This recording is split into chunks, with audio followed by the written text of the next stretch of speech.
A pleasant morning, everyone. I am Miss Hazelan Villa Braga, and welcome to our class. Good morning. Okay, before you take your seat, I want you to please arrange your chairs, pick up some papers, and throw it in the trash bin. Okay, thank you, class. How are you today? Okay, before we begin, I want to first present to you our classroom rules. First, be respectful. Second, follow direction the first time. Third, keep hands, feet, and object to yourself. And lastly, be prepared and ready to learn.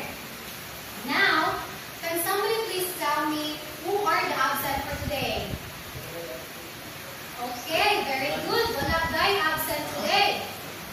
Now, can somebody please recall the key elements of stories? The mga key elements. Okay, Leah? Very good. Very good. Just like stories, some things are real and some things are just believed. Now, I have a question sa inyo. Diba karon kaya naman mo yung mga Facebook, right? Inyo bang ginatuan permanently ang inyong makita sa Facebook? No. Nga naman. Please stand. Stand, please.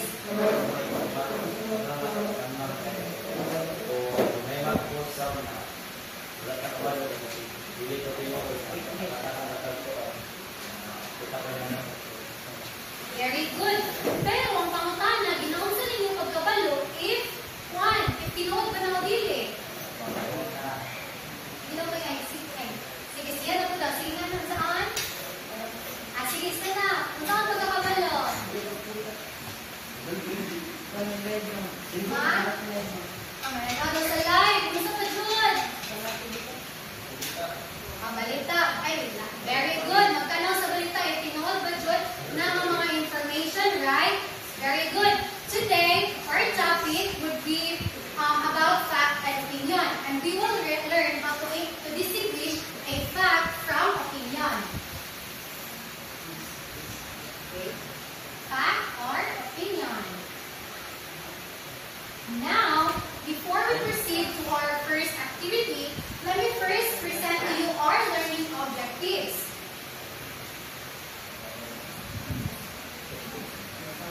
At the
One. Okay. Dogs are better than cats. It is an opinion. Tama to mga lingkod.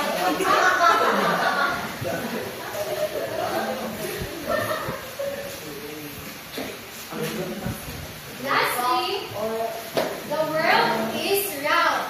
Fact or opinion?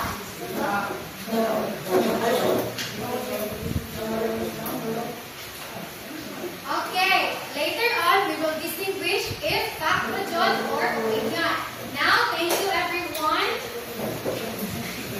Thank you again, and Miss Teacher Mika will discuss about fact and opinion for you to be able to distinguish or clarify if fact ba din, tama ba dito, or opinion lang. Thank you. Alright. So, good morning once again. My name is Miguel Abdullah and you can call me Teacher Mika. So, with the activity na nabuhat ninyo a while ago, I guess na may idea kung saan fact kung saan opinion. However, we are going to properly discuss and define the difference between the two. So, what is fact? A fact is magbasa. Fact is specific and detailed, that can be proven through using objective evidence, physical proof, eyewitness account, and scientific observation or method. Therefore, a fact, it is a statement or it is something that can be proven and can be verified. For example, mabasa niyo ang sentence, mabasa namin. So,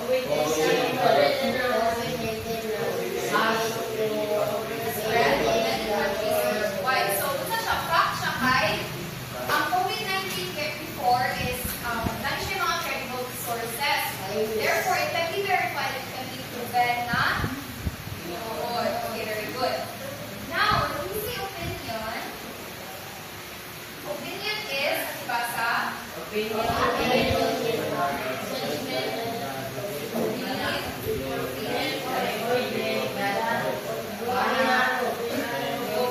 opinion, while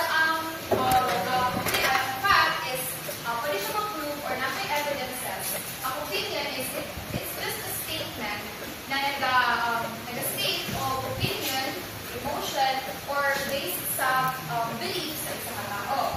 So we have here, makibasa sa example,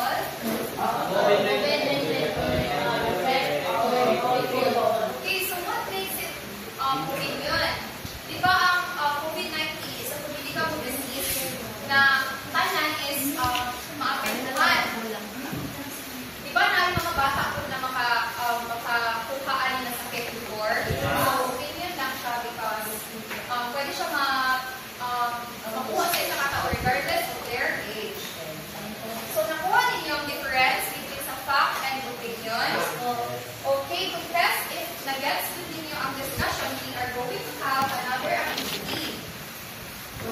But before that, we are going to isa-isa ko na kung silang difference. So for fact, magbasa.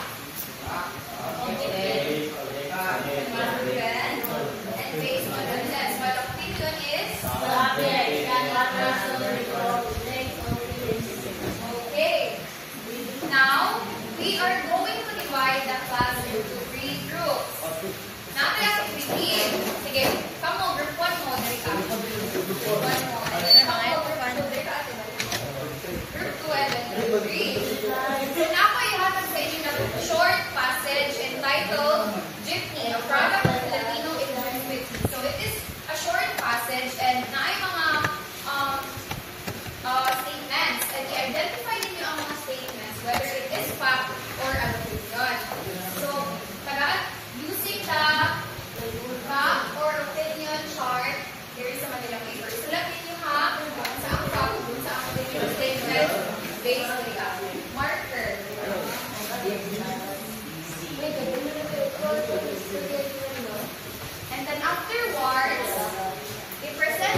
Sulat mo yung kasi wala pa yung marker.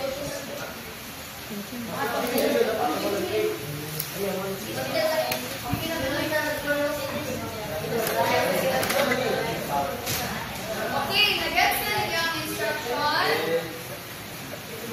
After that, you can work with that within 5 minutes. 7 minutes na lang para mas lugay. Tapos after ana, pagpili mo isang representative. So, ang kanila representative, mag-present lang sa dali. Sige lang, kasawal lang kanito lang. Sige, work quietly lang. Quietly.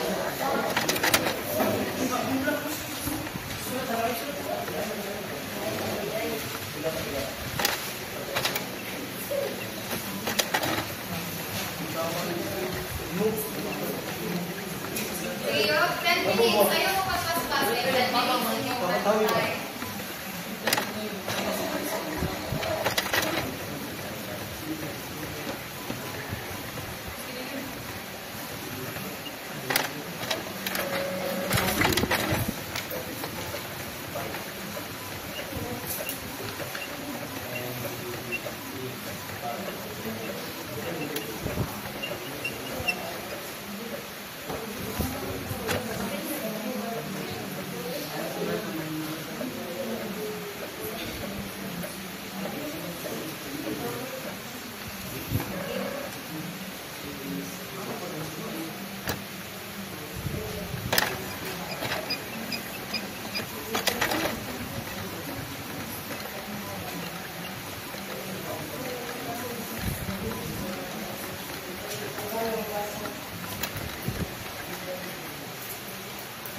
Butangan ninyo yung number ha, kada statement.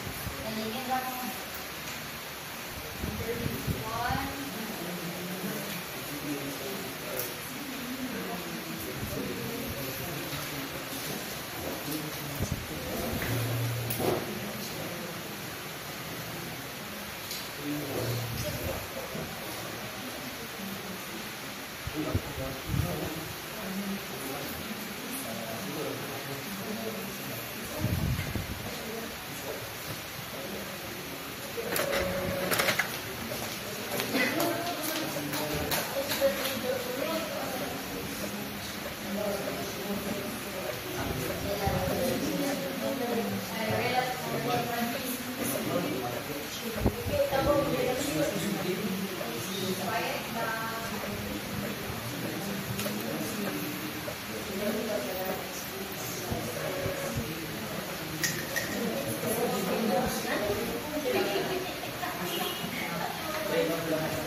Okay, very good.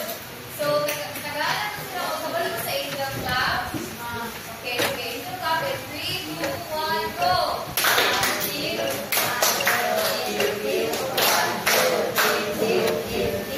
Okay, so now, next to present their output is a group 2, okay?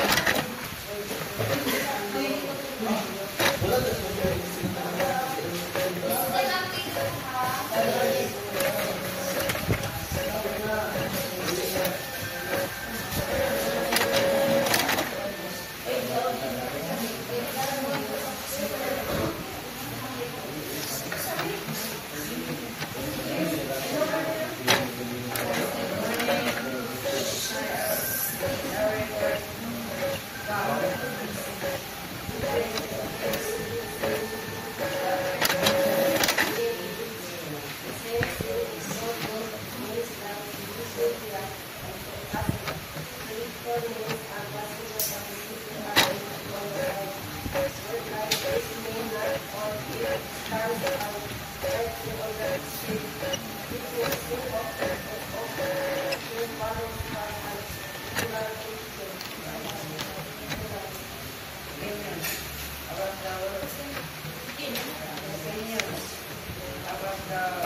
F for fact, and O for opinion.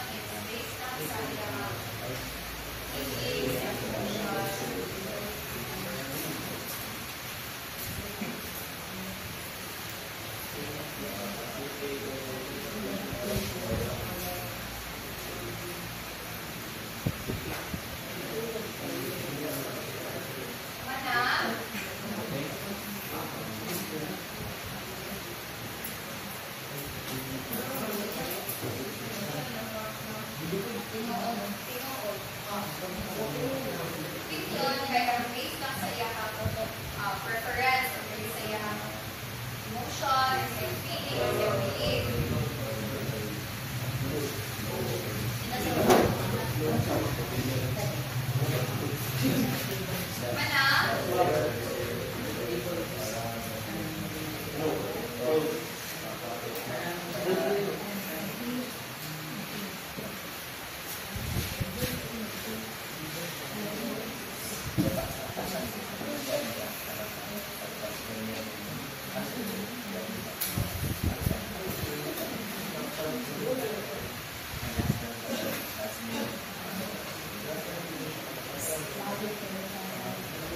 Okay, finish or not finish, pass your papers forward.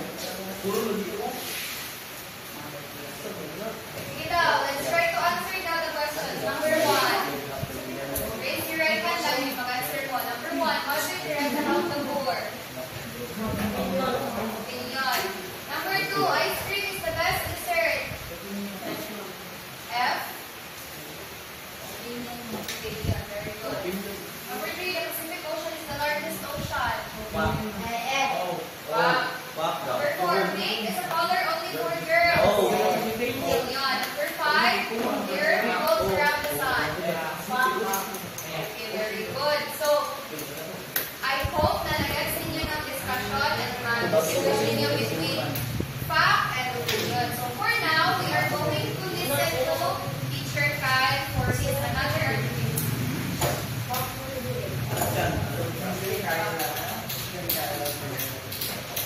So, good morning everyone. I am Christian Cara Senior. So I will be your teacher for today by calling Sir Kyle for short. So I know that you have already nakapaalam mo na ang difference sa fact and opinion. So, understand ang activity set ko. So this is a passage-based quiz. So there will be a passage posted on the laptop. So basahin niyo siya.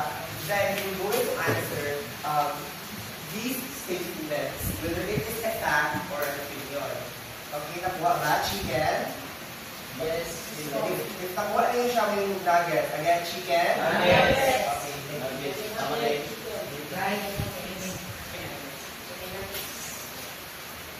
So this is the passage. So I know that you only one first sheet of paper, and you please bring out that. Then write your answer in the paper. All together, when you read the passage, please. So basta meron siya basta mga guys. Again, 1, 2, 3, go. I like to walk every day because it makes me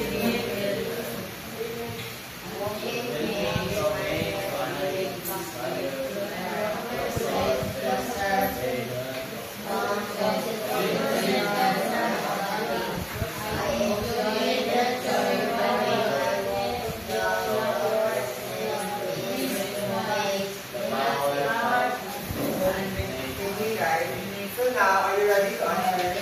Yes. Okay. So this will be your these will be the statements that you want to write. So the first statement, you're going to write now whether it's a fact or opinion. So kabalo mo sa story sa akin niyo guys. Okay, here you go. So actually number 1, I like to walk every day. Is it a fact or an opinion? Please write it on your paper.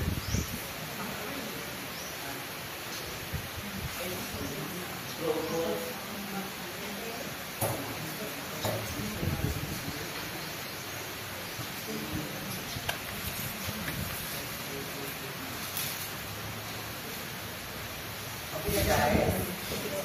Number 2. The doctor said it helps pump oxygen. Is it fact or an opinion?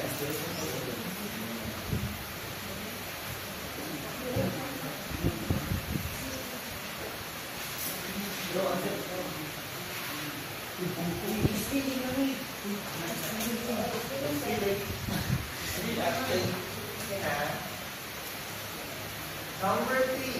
I enjoy nature during my walks. Is it fact or an opinion?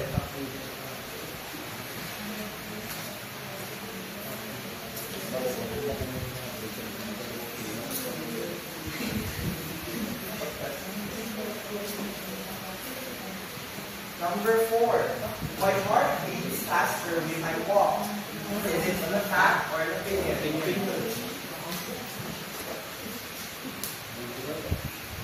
For the last number, the breeze makes me happy. Is it a fact or an opinion?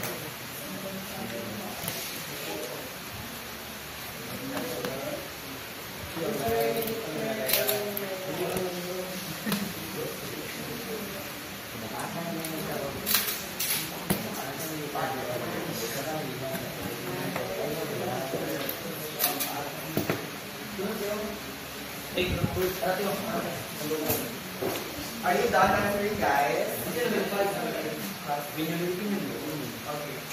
So now, please pass your paper. Forward ka lang.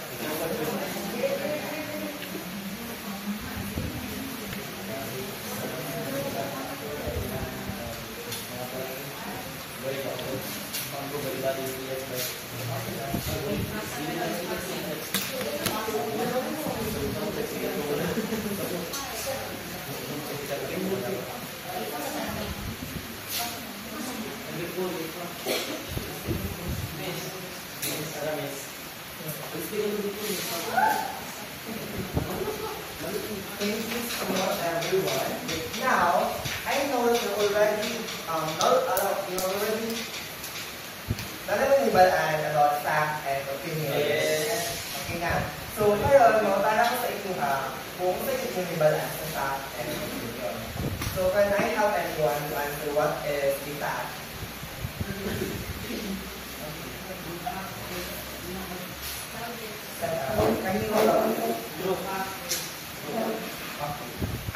Next is what is our opinion? Ang opinion ay dili sa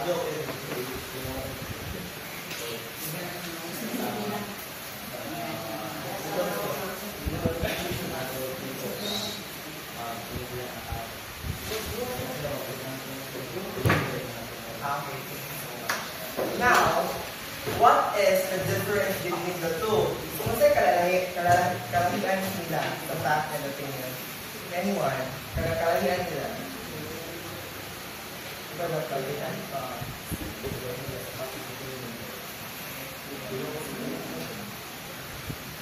Okay.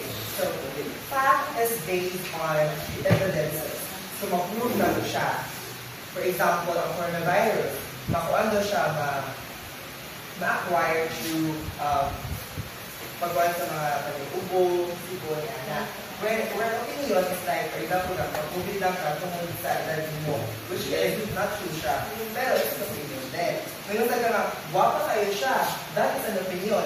It could be true, it could be, more siya ang similar and different similar. Hindi siya tinood, pero opinion mo siya, wapa siya. Because beauty is subjective.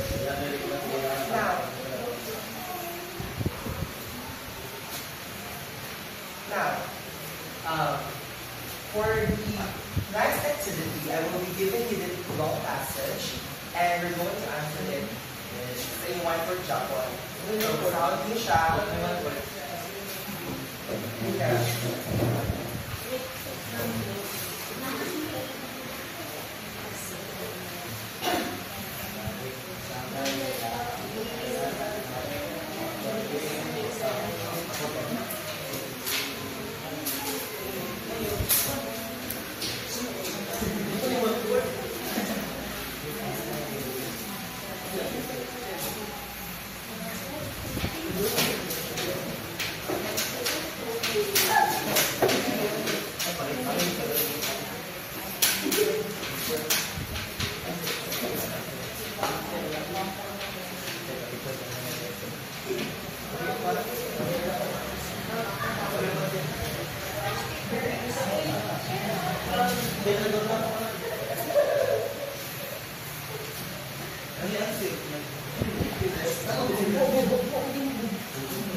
So for the directions, read the passage below. Carefully identify whether each of the underlined statements is a fact or an opinion. By writing F or O and explaining why. So now I will read the passage. Last Friday, our class went on educational field trip to Intramuros, one of the oldest districts in Manila. As we entered Fort Santiago, our tour guide explained its historical importance during Spanish colonization. It was built in 1593 by Spanish conquistador Miguel Lopez de Legazpi and served as a defense fortress against foreign invaders. So guys, have you finished answering your answer? Okay. Please pass it to me.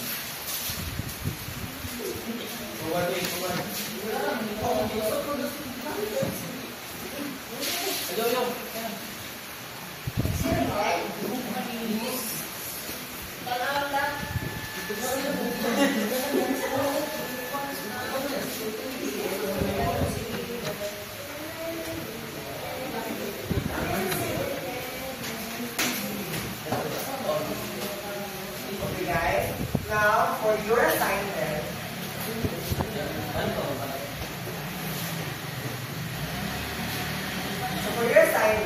your task is to ask a family member to say something about you. Identify 5 facts and 5 opinions. They express and reflect on why. So what I assign you guys, ask your parents to say mga facts na sa inyo mga opinion.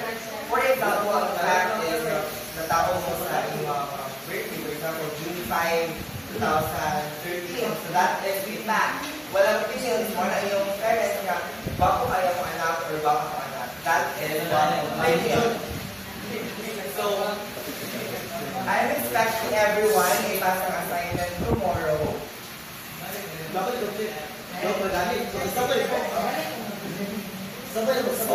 Yes, sir.